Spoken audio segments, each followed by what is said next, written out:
En el capítulo de series de televisión, varias personas me han pedido, ¿por qué no comentas la serie La Misa de Medianoche?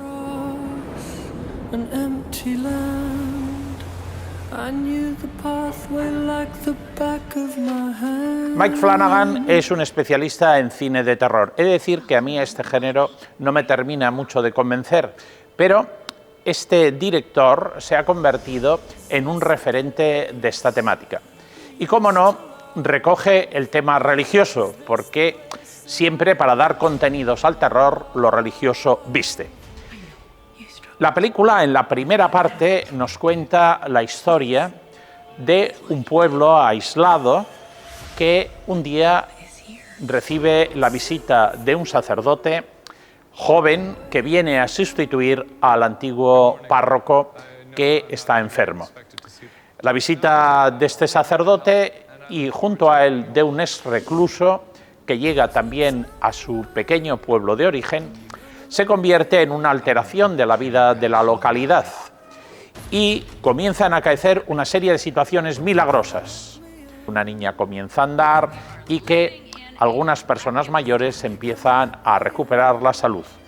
En torno al milagro, todas las personas acuden, pero resulta que el milagro es engañoso, porque detrás no hay ni más ni menos que un vampiro. La película ciertamente entra en argumentos religiosos, entra en el tema del sentido de la fe, entra también en la perspectiva atea, entra también en la diferencia entre el cristianismo y el islam, y para eso reparte los personajes con distintas perspectivas. Está llena de diálogos, incluso diálogos de carácter teológico y también de contenido, además metafísico. Algún espectador acostumbrado a los sustos, aquello le va a aburrir.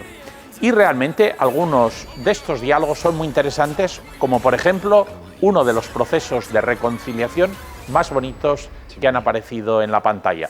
Pero sin embargo, a media serie la cosa se desmadra, sobre todo según se va desmadrando el vampiro, y todo cobra un sentido que empieza a hundirse.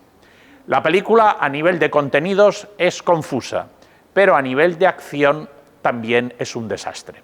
A los que os guste este género os puede interesar porque es sugerente, pero a lo mejor no llegáis al final. I am so glad that you'll be with us for what comes next.